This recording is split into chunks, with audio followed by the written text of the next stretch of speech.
What's good, YouTube? Welcome back.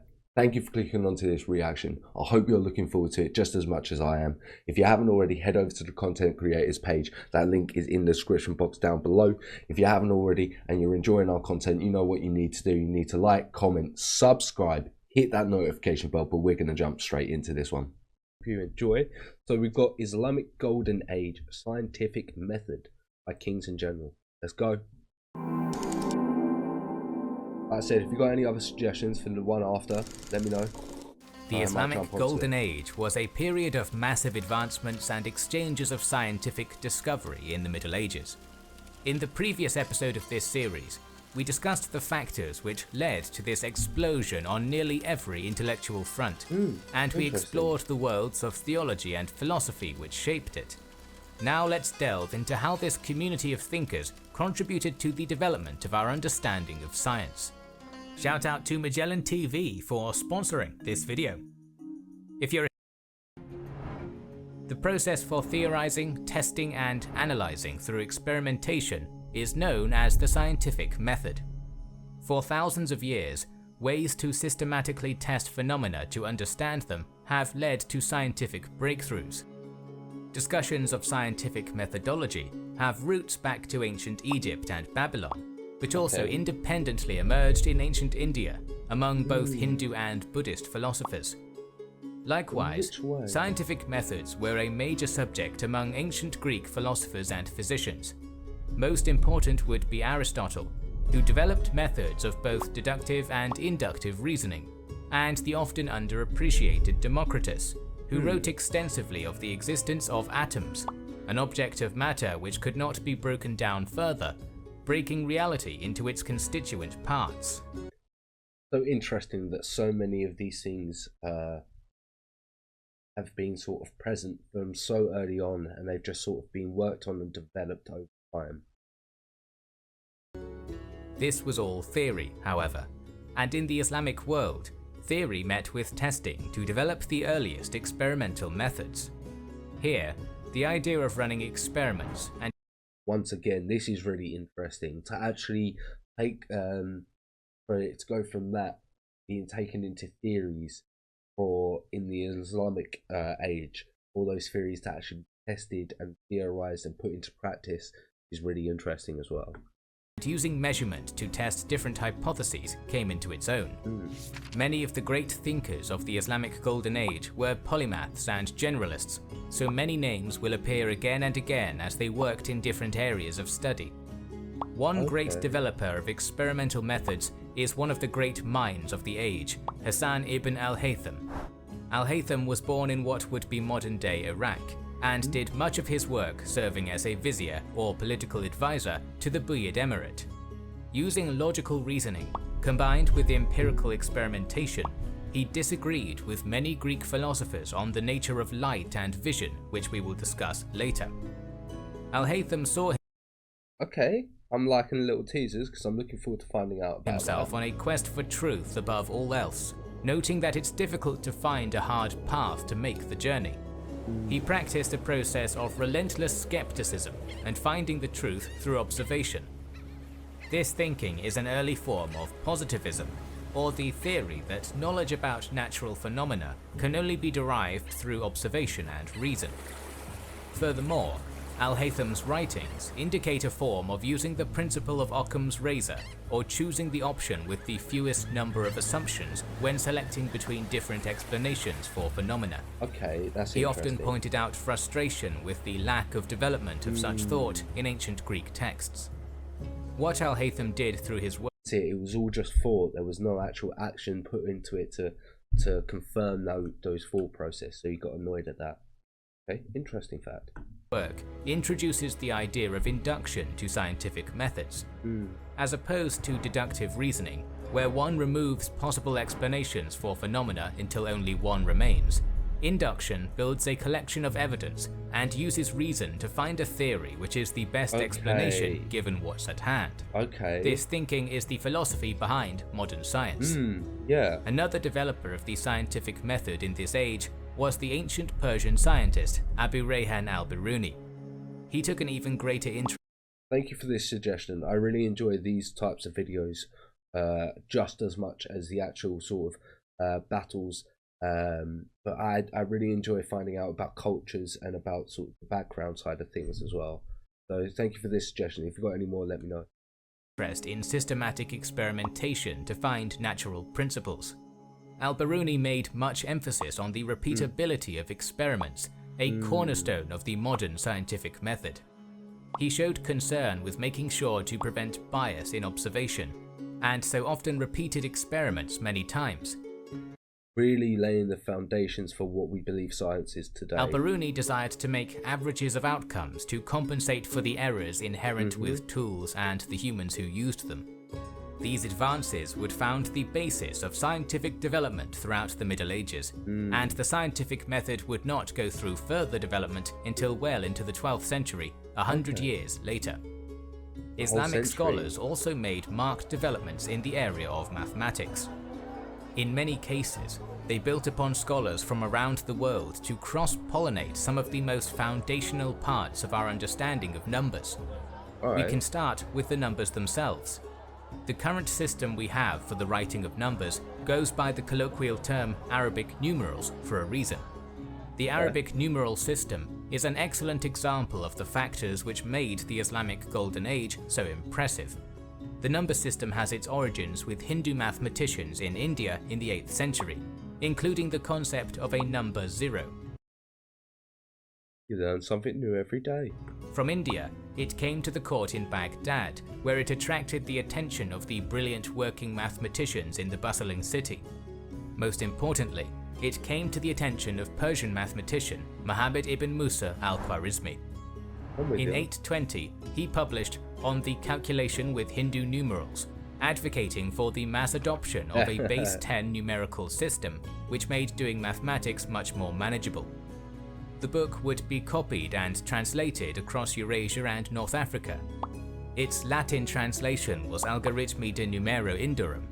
This Latinization of al-Khwarizmi's name would eventually serve as the origin of the term algorithm.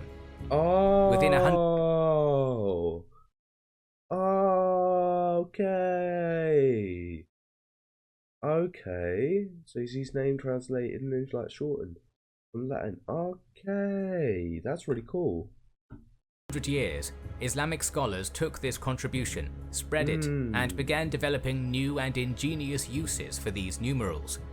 Once again, just showing the ability of the Islamic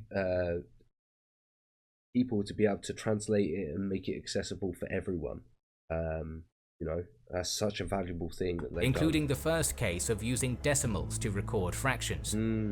This powerful new way of symbolizing numbers was not the only contribution of scholars of the Islamic Golden Age to mathematics. One focus of Islamic mathematicians was the development of modern-day algebra. The word algebra comes from an Arabic term for reuniting broken parts. Al-Khwarizmi was also a major scholar who, along with the Greek mathematician Diophantus, has the title of the father of algebra. Much of his work concerned techniques to reduce polynomial equations. A different mathematician, Omar Khayyam, built upon al-Khwarizmi's work to develop the world of cubic equations. A different Egyptian mathematician, Abu Kamil Suja ibn Aslam ibn Muhammad ibn Suja, would expand on al-Khwarizmi's work into an exploration of negative numbers and their notation. It really does break my mind what we have been able to do over time, and how it has taken so much time for these things to be thought, tested, and put into society, for us to believe nowadays that it's completely normal and acceptable. But it took so long for these ideas to actually be accepted and to sort of actually infiltrate itself into society and into education, to the point where we just now know these things just sort of so easily. It's taught to us, and it's sort of introduced to these things at such an early age, whereas back then so many people wouldn't even be able to wrap their head around these basic things that we get taught at high school. like the change in time is just so, it's just, yeah, it's so crazy to think about. And again, it's something people don't really take into consideration. It's why history is such a good subject. Yeah, just thoroughly enjoying this video. Thank you for the suggestion. Outside of algebra, mathematicians during this period also made significant developments in areas such as induction, the working with and notation of irrational numbers, and the spherical law of signs. This work would then translate into massive developments during the Islamic Golden Age in the scientific realm of physics. Before Newton's laws of motion, Islamic physicists developed concepts of acceleration, reaction, and impetus. Many were early developments of what would eventually become Newton's laws of motion and Newtonian physics in general. But where physics developed in the Golden Age was the area of optics, or the study of the properties of light. Development of laws of refraction and reflection began under the Baghdad physicist Abu Sa'd al-Ala ibn Sal.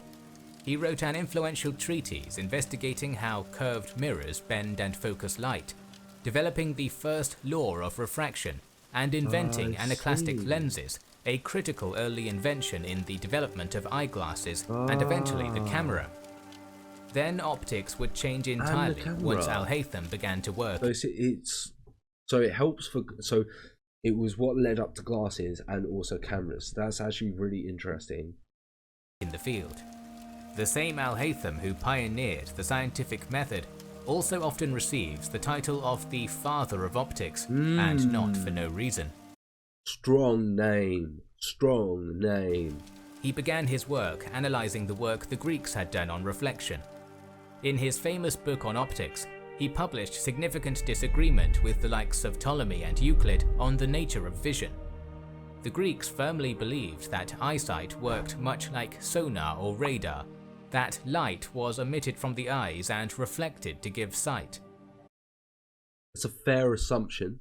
Al-Haytham disagreed, and postulated correctly that light reflects into the eyes and could explain with lenses the physiology of eyesight, in doing so developing the camera obscura. He also sought to understand the nature of the movement of light like that of the movement of objects. Imagine what this man had to think of and how he had to make these thoughts be a possibility. What he had to do to go, right, this is how I think this is going to happen. How do we make this a possibility to test this theory? Especially back then when you didn't have that much support behind you, I would imagine.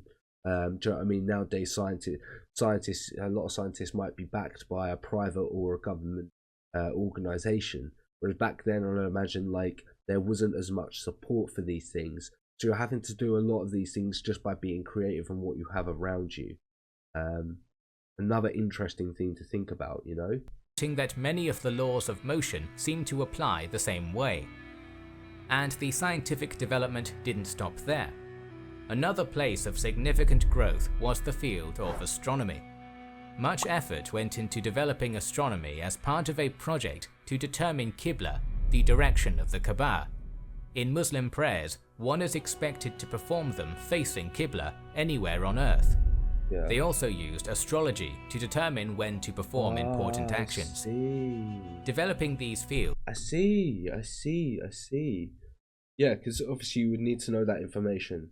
That's actually really interesting. Actually makes a lot of sense why they sort of looked into astrology.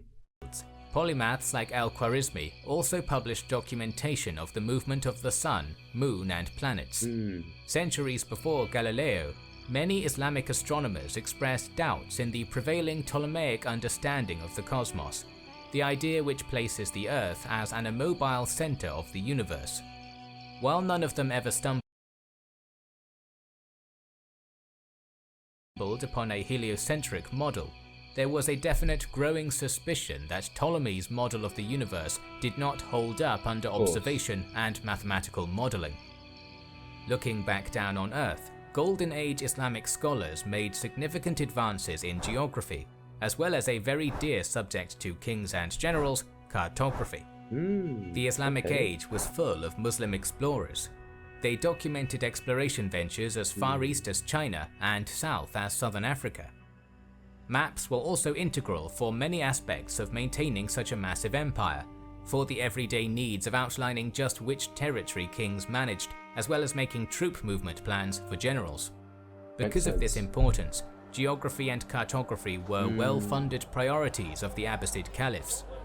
To refine the mile, scholars wound up calculating an impressively accurate estimation of the circumference of the Earth. The earlier developments in spherical trigonometry, like the spherical law of sines, allowed for Islamic geographers to develop better and more accurate methods of map projection. Very impressive. Very impressive. And imagine we used a lot of those to adapt it nowadays. And even the very early beginnings of the polar-based coordinate method. Moving on to the realm of chemistry and material science, the Islamic Golden Age saw an explosion in the understanding of chemistry and the nature of compounds. Those who worked with materials in various ways were called alchemists. At this time, most of the ideas of the properties of materials were a combination of 4 essential elements: fire, earth, air, and water. Each one was a combination of hot and cold and wet and dry. The fire was hot and dry, earth cold and dry, air hot and moist, and water cold and moist. Okay. This concept of the material world is not merely the basis of chemistry, but of medicine. Before the discovery of germ theory, disease was thought to be one of these attributes being out of balance within the body. Really interesting to get a bit more information about alchemists and what they used to stand for. Persian alchemist Abu Musa Jabir ibn Hayyan wished to build upon this. As just one part of a truly massive body of work, touching on everything from alchemy to astrology to philosophy, Ibn Hayyan looked to sort the Earth's metals by the Aristotelian model. What he theorized was that metals were fusions of mercury and sulfur made deep within the Earth. What was most important, however, was that he believed making different combinations of different materials, he could produce a fundamentally different metal. What seems like an implausible assertion today would have significant impacts on the world of alchemy. Part of the goal of the profession was the quest to turn substances into other substances, most famously lead into gold. Ibn Hayyan's reasoning introduced the idea that a different metal, when mixed with something like lead, could produce gold. The search for this metal was of significant importance to Western alchemists, gaining the nickname the Philosopher's Stone. Okay, so that's where that folk story come from. Once again, sort of, you learn something new every day. Judaism's calendar system, largely the same calendar we use today, is based on the work of ancient Greek and Egyptian scholars. Yeah, of course, I know we've still got bits of a lot of the stuff that come from them times were sort of used to develop upon today. It's just like we still have Thursday for Thor's Day, right? The Nordic religion. So that's another interesting subject. How all these clash of cultures have sort of certain things have sticked with all the cultures and that we use throughout the day. Very interesting sort of talking subject. This work was not a significant contribution to our modern understanding of chemistry. It comes from a pre-scientific time, and alchemists, like many in the physical sciences, relied on only the theories they had around to work with, and their methods of observing and testing experiments when they could. In the endeavour to discover the properties of these materials, while drawing the wrong conclusions, they however came up with various chemicals and inventions. We will discuss those more at length in a future video in this series. I'm looking forward to finding out what that future video is and finding out more information about that. But yeah, it shows now that even though they didn't get the desired result they wanted, they still got so much information through their experiments that it still benefited us today. Sure. In working with these materials, Islamic scholars seem to have developed distillation, evaporation, and sublimation. Our last stop on this tour of Islamic contributions to the sciences in this period is biology. In areas such as agriculture, the Arabs led a revolution in the sciences of cultivating crops and livestock. What the age managed to do very well is take staple Mediterranean crops such as olives and dates and make information about best practices available to a vast body of people. Agronomists like Ibn Basal of Toledo traveled across the Islamic world, learning and studying how farmers practiced their work in different lands. He documented nearly 200 species of crops and wrote practical guides on the proper care of them. In many ways, making it available, obviously, that's just collecting all the information of how all of these things and putting it into one place. So valuable and so useful. This period birthed the idea of the academic study of agriculture. It began a dialogue. It is really impressive that they only got the circumference of the Earth incorrect by 3%. That's so close. That's so close for back in that era. Between farmers and agricultural scholars, which would not only vastly improve the quality of farm goods, but prompt a search for new farmable plants and agrarian experimentation. Archaeologists can measure the improvement of food production and thus population figures from these advancements. Wow. They can see evidence for the revolution in areas such as studying the size of sheep bones to see their growth, indicating improvements in animal husbandry. Nice. Likewise, irrigation improved with the introduction of various ways of pumping water into fields using animals, the wind, or even water itself. In places with ancient Roman aqueducts, such as the Andalusian city of Cordoba, they were repaired and brought back into use, even expanded. Further study of animals came from translations of Aristotle's zoology. Islamic zoologists used this famous translation as they categorized various animals and catalogued animal parts, one of which is the most important, the human body. Next time, we're going to focus on the development of the understanding and treatment of the human body during the Islamic Golden Age, so make sure you are subscribed to our channel and have pressed the bell button. I'm definitely going to be jumping onto that next stream, because I'm very interested to find out what information we gained about the human body from that era of time and from the Islamic Golden Age. Once again, I really enjoy these types of videos and thank you for the suggestion. What a great video, what a great reaction, thoroughly enjoyed it.